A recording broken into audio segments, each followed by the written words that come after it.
ಮತ್ತಾಯನ ಸುವಾರ್ತೆಯಲ್ಲಿ ಎಷ್ಟು ಅಧ್ಯಾಯಗಳು ಇವೆ? Option A 16, option B 28, option C 24, option D 21.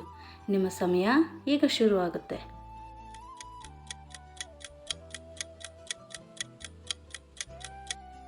ಸರಿಯಾದ ಉತ್ತರ ಆಪ್ಷನ್ ಬಿ 28.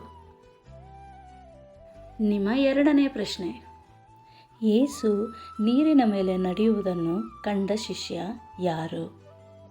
ಆಪ್ಷನ್ ಎ ಯೋಹಾನ, ಆಪ್ಷನ್ ಬಿ ಅಂದ್ರೇಯ, ಆಪ್ಷನ್ ಸಿ ತೋಮ, ಆಪ್ಷನ್ ಡಿ ಪೇತ್ರ.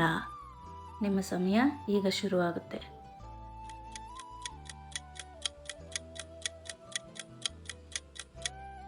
ಸರಿಯಾದ ಉತ್ತರ ಆಪ್ಷನ್ ಡಿ ಪೇತ್ರ. ನಿಮ್ಮ ಮೂರನೇ ಪ್ರಶ್ನೆ, ಯೇಸುವಿಗೆ ದೀಕ್ಷಾ ಸ್ನಾನ ನೀಡಿದವರು ಯಾರು? ಆಪ್ಷನ್ ಎ ಪೇತ್ರ, ಆಪ್ಷನ್ ಬಿ ಯಾಕೋಬ, ಆಪ್ಷನ್ ಸಿ ಸ್ನಾನಿಕನಾದ ಯೋಹಾನ, ಆಪ್ಷನ್ ಡಿ ಫಿಲಿಪ. ಇದರ ಉತ್ತರ ನಿಮಗೆ ಗೊತ್ತಿದ್ದರೆ ಕಮೆಂಟ್ ಮಾಡಿ. ಹೆಚ್ಚಿನ ಕ್ವಿಜ್ಗಳಿಗಾಗಿ ಈ ಚಾನಲನ್ನು ಸಬ್ಸ್ಕ್ರೈಬ್ ಮಾಡಿಕೊಳ್ಳಿ. Thanks for watching. God bless you.